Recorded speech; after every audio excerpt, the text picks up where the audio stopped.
Hello everyone and again welcome back to my another mini vlog. গতকাল ছিল আমাদের একটা বিয়ে বাড়ি, তাই এদিকে আমরা রেডি হয়ে বেরিয়ে পড়েছি আমাদের গন্তব্যস্থানে যাওয়ার জন্য। এই যে চলে এসেছি বিয়ে বাড়িতে। বিয়েটা ছিল আমার পাশের বাড়ির এক দাদার। দেখো বেশ সুন্দর সাজিয়েছে, তাই না? এই যে দাদা ভাই আর বৌমণি। বৌমণিটা খুবই মিষ্টি দেখতে। তারপর আর কি একটু দাঁড়ালাম, সবার সাথে একটু গল্পগুজব করলাম। আর ইনি হচ্ছেন দাদা ভাইয়ের বাবা। তারপর রিলসের জন্য কয়েকটা টুকিটাকি ভিডিও বানিয়ে নিয়েছিলাম। তারপর চলে এলাম ফুচকা খেতে। বেশি খাইনি, ওই দুটি মাত্র খেয়েছিলাম, কারণ আমরা গেছিলামই রাত করে, প্রায় 9:30 10টা নাগাদ। তাই তাড়াতাড়ি খেতে বসে যাই, কারণ দাদুকে বাড়িতে একা রেখে এসেছি, খাওয়া দাওয়া করেই যেতে হবে। এই যে দাদা ভাই আর বৌদিমণি, আমি মেনুতে দেখে নাও কী কী আছে, তোমাদের জন্য দিয়ে দিলাম।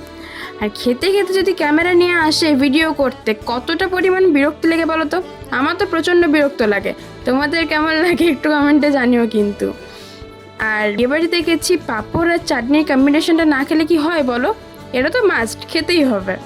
খেপু এদিকে ওর পছন্দের পায়েস পেয়ে গেছে, তাই ও তো চামচ ফেলে দিয়ে বলছে আমি বাটিতেই খেয়ে নেবো চেটে চেটে। আর দেখো এদিকে অনেকটাই রাত হয়ে গেছে, প্রায় 11:30 বাজে। আর আমাদের টোটো বলা ছিল বলে কোনো সমস্যা হয়নি। তো তারপর বাড়ি চলে এলাম।